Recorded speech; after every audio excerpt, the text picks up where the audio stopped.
Graça e paz, amada igreja. Desde que começou a pandemia, eu não vim mais aqui na igreja. Agora estou aqui, resolvi gravar esse vídeo. Meus irmãos, coração apertado, saudade de vocês, saudade da nossa igreja, saudade do culto. Que o Senhor nos ajude e nos sustente nesse momento. Então, eu gostaria que você também matasse a saudade, que você visse essas imagens da nossa igreja.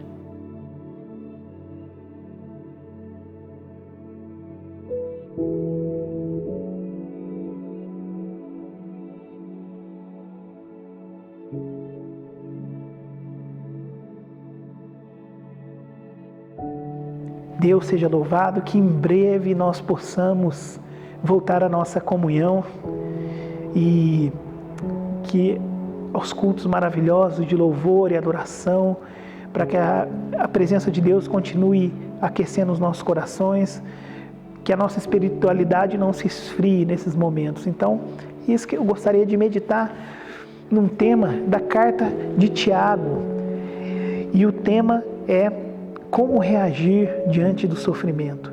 A carta de Tiago, ela foi escrita ali por volta do ano 45 depois de Cristo, ou seja, 12 anos após ali a morte do nosso Salvador. E ele é o documento mais antigo do Novo Testamento. A carta de Tiago, ela é desafiadora para todas as épocas, porque ela é muito prática, ele usa aqui mais ou menos ali por volta de uns 50 imperativos. Para cada imperativo é um desafio, um imperativo de Deus, para que a gente possa ali nos aproximarmos da palavra e sermos praticantes dela. E aqui um versículo que resume o tema da carta está aqui no capítulo 1, verso 22. Tornai-vos, pois, praticantes da palavra e não somente ouvintes, enganando-vos a vós mesmos. Esse é o desafio. E nessa porção que nós vamos meditar, ele vai nos desafiar a como reagir diante do sofrimento. Acompanhe comigo aí a leitura da Bíblia na sua casa, Tiago capítulo 1, verso 1 a 4.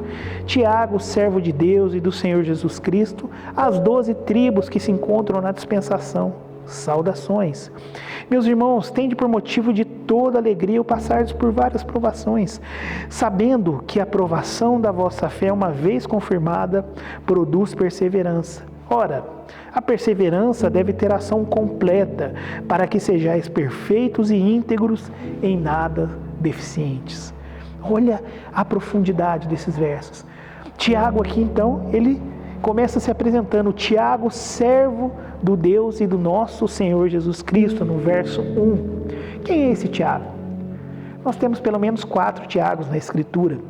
Um é o Tiago, filho de Zebedeu, ali em Marcos 1,19. Tiago, filho de Alfeu, ali em Marcos 3,18. Tiago, pai do apóstolo Judas, Lucas 6,16. E o Tiago, irmão do nosso Senhor, que está ali em Marcos 6,13. Ele era um grande líder ali da igreja de Jerusalém, como nós vemos em Atos 15,13 e em Gálatas 1,19.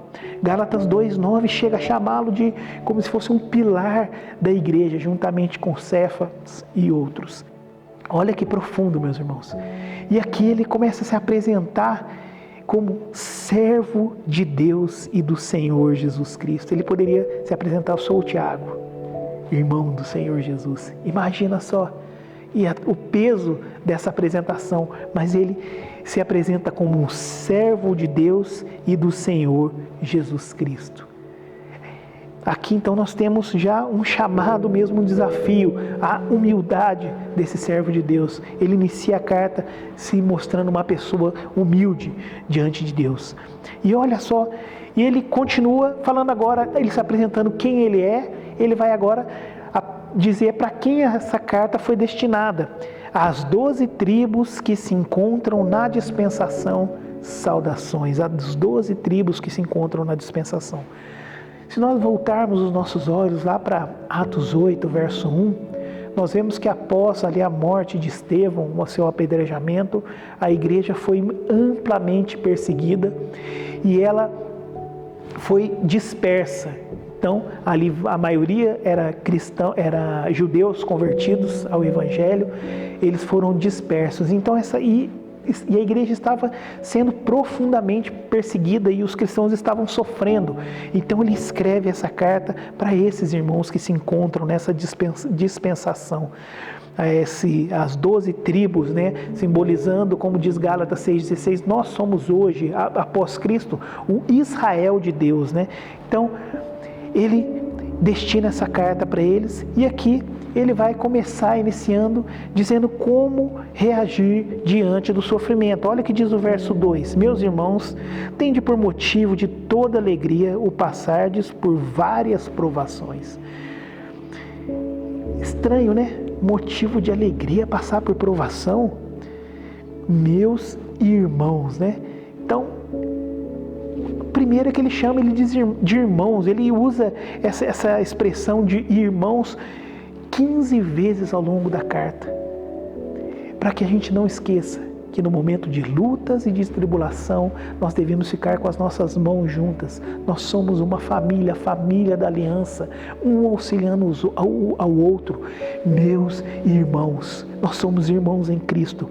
Tende por motivo de toda alegria plena, de em todo momento, o passardes por várias provações. Tende por alegria. Neemias, queridos, 8, verso 10, diz assim: a alegria do Senhor é a nossa força. A alegria do Senhor é a nossa força, meus queridos.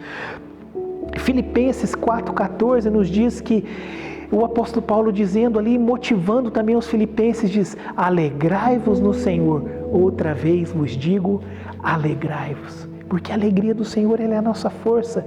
E em momentos de provação e de tribulação, nós devemos nos alegrar nesse Deus que se estende a sua mão para nós e nos ajuda e nos auxilia. E Ele está conosco em todos os momentos.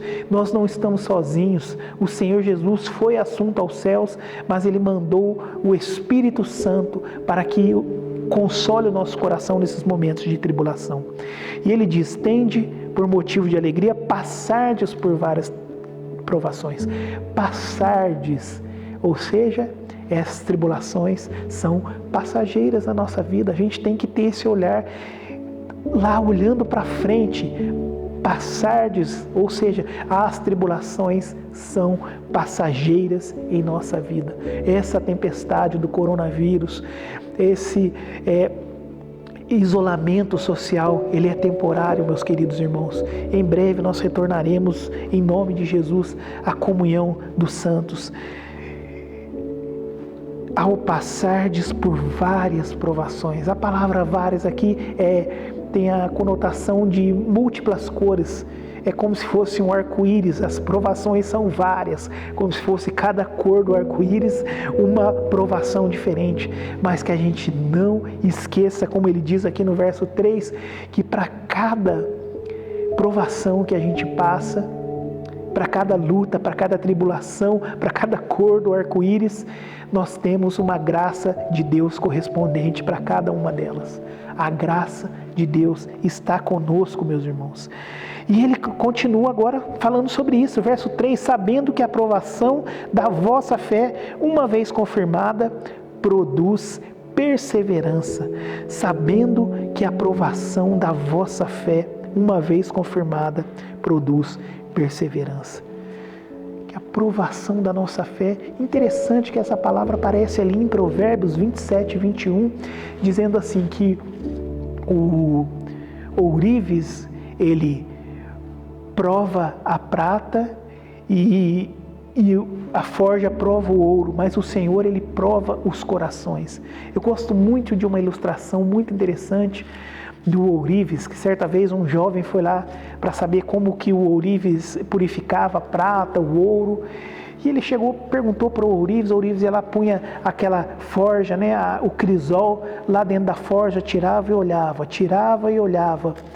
E ele falou: mas por que você faz isso? Como que você sabe quando a prata está purificada? O ourives olhou dentro dos olhos daquele jovem e disse: eu sei quando a prata está purificada, quando eu consigo ver o meu próprio reflexo refletido na prata. Olha que profundo. Sabe quando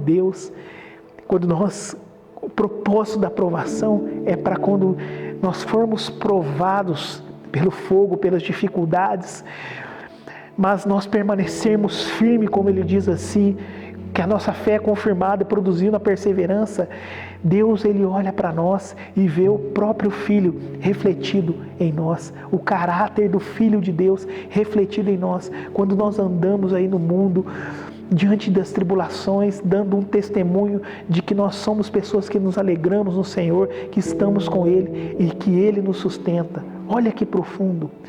Por quê? Porque essa provação, ela produz perseverança, ela molda o nosso caráter e nos torna mais parecidos com o seu Filho amado, Cristo Jesus. E, concluindo, verso 4, ora, a perseverança deve ser ação completa, para que sejais perfeitos, íntegros e em nada deficiente. Para que sejamos perfeitos, íntegros e em nada deficientes. A provação, ela molda o nosso caráter. Ela vem nos provar e quando nós superamos essas provações, permanecemos fiéis a Deus, perseveramos, é isso que quer dizer a palavra perseverança, é continuar firmes em meio às lutas e tribulações, continuarmos inabaláveis, porque nós estamos firmados a nossa casa sobre a rocha que é Cristo Jesus, e quando isso acontece, nós somos perseverantes, e isso nos torna pessoas mais parecidas com o perfeito Cristo Jesus, e isso nos torna as pessoas íntegras diante da sociedade e em nada deficientes. O interessante é que essa palavra aqui, deficientes, ela é ligada à palavra necessita, aqui no verso 5. Olha que interessante. Verso 5, se porém algum de vós necessita de sabedoria.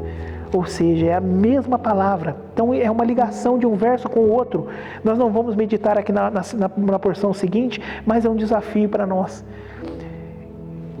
Se você estiver passando por várias provações, tenha alegria, persevere, porque o seu caráter será moldado nesse período.